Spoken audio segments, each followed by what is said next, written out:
Bonjour à tous, c'est Météo Passion 16, je vous souhaite la bienvenue dans cette nouvelle petite vidéo. Nous sommes le jeudi 30 juillet 2020, je viens vous faire un petit point par rapport à la tendance météo à 4 semaines qui va donc résumer ce mois d'août, cette deuxième partie de l'été.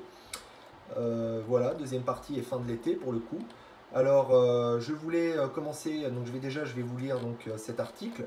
Et je voulais commencer cette vidéo en parlant d'un sujet assez qui commence à devenir de plus en plus préoccupant, la sécheresse. Donc je vais vous lire ceci. Donc ce mois de juillet 2020 aura été le plus sec jamais observé depuis l'année 1959 en France. Donc c'est quand même quelque chose d'assez... ça remonte à un bon bout de temps. Il a été marqué par des précipitations donc, très déficitaires sur la France avec la récurrence de conditions anticycloniques et des orages qui sont restés pour la plupart très localisés. Voilà, donc ça on l'aura remarqué. La sécheresse continue de s'aggraver avec pas moins de 67 départements concernés par des restrictions d'eau. Donc on retrouve une situation à peu près semblable à celle que nous avions connue l'été dernier. Voilà, ce problème récurrent de sécheresse. De toute façon, il n'y a qu'à regarder les sols, les jardins, les champs pour se rendre compte que ben, là, ça devient quand même assez préoccupant, quoi. Déjà, on regarde la couleur de l'herbe, l'herbe elle est plus verte, elle est jaune, voire marron. Et puis, j'ai appris récemment que quelques incendies s'étaient produits, notamment en Haute-Vienne. Voilà, j'ai appris ça il y a pas longtemps, là, donc... certainement d'autres départements ont dû avoir ça, mais voilà, les conditions sèches, la période pour le coup de forte chaleur qui est en train de se produire n'arrange rien malheureusement. Ça c'est sûr. Donc maintenant, donc là c'était la petite parenthèse sécheresse qui, moi qui m'attriste un peu, parce que là franchement on se rend compte que voilà, ça devient vraiment catastrophique, quoi. Et je pense que le changement climatique a avoir quelque chose à avoir là-dedans, quoi.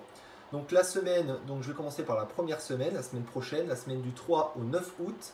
Donc après un temps modérément chaud en début de semaine, un nouveau coup de chaud se profile à partir de jeudi prochain avec des températures à nouveau très élevées sur la plupart de nos régions. Toujours un peu d'eau à prévoir avec une aggravation de la sécheresse en vue avec cette nouvelle vague de chaleur. Donc on aurait une vague de chaleur même. Alors j'ai vu certains, les derniers modèles, a priori on aurait une vague de chaleur, ça c'est confirmé, qui serait peut-être même un petit peu plus durable. Au moins la même intensité que ce que nous allons connaître pour ces journées de jeudi et vendredi. Et puis toujours ce problème récurrent de la sécheresse, malheureusement. Donc la semaine 2, donc du coup dans 2 semaines, la semaine du 10 au 16 août, une tendance plus instable et orageuse pourrait s'affirmer à l'approche du 15 août, notamment sur un axe allant du sud-ouest au nord-est. Donc voilà, on aurait une tendance un peu plus orageuse et un petit peu plus instable après le 10 août, pour le coup, voilà, vers le 15 août, le 10 au 15 août. Donc voilà, ça... Je pense pas que ça enrayera grandement la sécheresse, mais bon, ce sera toujours mieux que rien. Donc troisième semaine, après un début de semaine encore très instable et orageux, les conditions météo s'amélioreront rapidement avec le retour de l'anticyclone. Voilà, donc on aura quand même une semaine assez instable entre le 10 et le 16 août.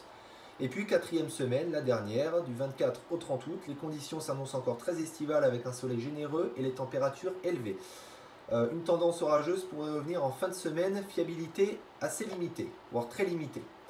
En conclusion, on retiendra que la tendance chaude et sèche risque encore de dominer en août, avec l'espoir d'avoir un intermédiaire plus instable et orageux pour la mi-août.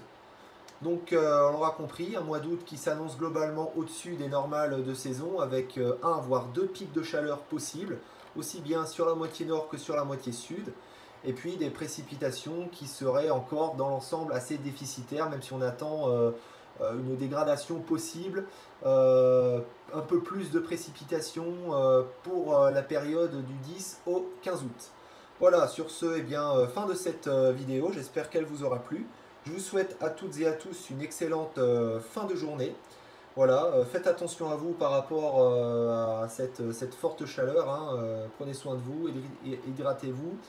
Et puis nous, on se retrouve prochainement dans une prochaine vidéo, peut-être pour les orages, si j'ai quelque chose à filmer aux alentours. Voilà, allez, Salut à tous, bye.